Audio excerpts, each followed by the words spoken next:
बसपा की समीक्षा बैठक हुई खत्म। मायावती ने दिए निर्देश, वोट हमारा और राज तुम्हारा नहीं चलेगा।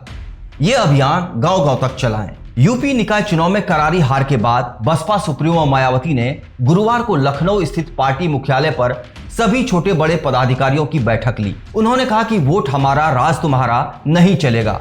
यह अभियान गांव गांव तक तेजी से चलाया जाए। स्टेट कमेटियों और सभी 18 मंडलों में जिलों के पदाधिकारियों की बैठक लेते हुए मायावती ने कहा कि अब लोकसभा चुनाव की तैयारियों में मिशनरी लक्ष्य के साथ लगन से जुट जाना चाहिए। उन्होंने निकाय चुनाव की जिलेवार समीक्षा की और फीडबैक लिया। कहा कि चुनाव में भाजपा और समाजवादी पार्टी ने साम दाम दंड भेद जैसे घिनौने हथकंडे अपनाए। भाजपा ने सरकारी मशीनरी का दुरुपयोग करते हुए दमन की कार्रवाई की। वोटर लिस्ट में गड़बड़ी की शिकायत रही। उन्होंने कहा कि यह लोकतंत्र एवं भविष्य के लिए बेहद दुखद है।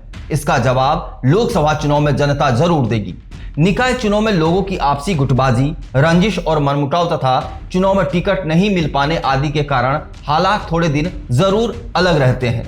इसे आगे ध्यान में रखकर संगठन को मजबूत किया जाए। भाजपा चाहे जो भी दावा करे, लेकिन वास्तविकता यह है कि ओबीसी आरक्षण तथा महिला सीटों के आरक्षण समेत शुरू से लेकर अंत तक निकाय चुनाव को हर तरह से मैनेज व मैनिपुलेट किया गया। बावजूद इसके मेयर चुनाव को छोड़कर भाजपा की दाल लोगों ने बहुत ज्यादा गलने नहीं दी। मायावती ने कहा कि मेयर का चुनाव भी यदि ईवीएम की जगह बैलेट पेपर से होता तो परिणाम कुछ और होते।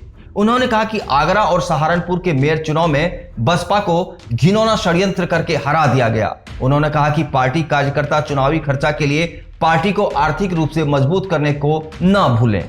बीएसपी ने प्रेस विज्ञप्ति भी जारी किया और उसमें लिखा, उत्तर प्रदेश में सत्ताधारी पार्टी द्वारा अपनी जन विरोधी नीतियों व गलत कार्यकलापों आदि का चुनावों पर प्रभाव कम करने के उद्देश्य से सरकारी मशीनरी के बढ़ते दुरुपयोग तथा इसका द्वेषपूर्ण व दमनकारी व्यवहार अति गंभीर एवं अति चिंताजनक है। जबरदस्त महंगाई, गरीबी, बेरोजगारी, गलत सरकारी नीति व कार्यकलापों आदि के त्रस्त जनता के मन की भड़ास वोट के रूप में सही से परिणत नहीं हो पाने को आम धारणा बरकरार है, जो अति दुखद व लोकतंत्र के भविष्य के लिए अति चिंताजनक है।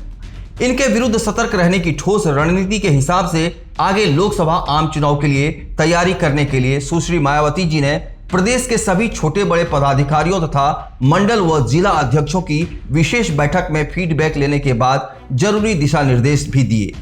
वैसे खासकर बीएसपी को इस प्रकार की कठिन चुनौतियों का सदा ही सामना करना पड़ा है, लेकिन परम पूज्य बाबा साहब डॉक्टर भीमराव अंबेडकर के कारवां को बिना थके, बिना रुके, बिना हिम्मत हारे चुनाव जीतकर सत्ता प्राप्ति के जरिए अपना उद्धार खुद करने योग्य बनने के मिशनरी लक्ष्य के लिए पूरी लगन व तन धन मन से लगातार लगे रहना चाहिए।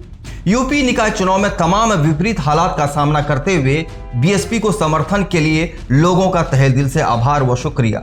सत्ताधारी बीजेपी चाहे जो भी दावा करे, वास्तविकता यह है कि ओबीसी आरक्षण तथा महिला सीटों के आरक्षण सहित शुरू से लेकर अंत तक इस चुनाव को हर प्रकार से मैनेज व मैनिपुलेशन करने का प्रयास किया गया। कुल मिलाकर वोट हमारा राज तुम्हारा से प्रचलित हालात को आगामी लोकसभा आम चुनाव के मद्देनजर बदलने के प्रयास को गांव-गांव तक और तेज व तीव्र करने की जरूरत पर बल दिया गया।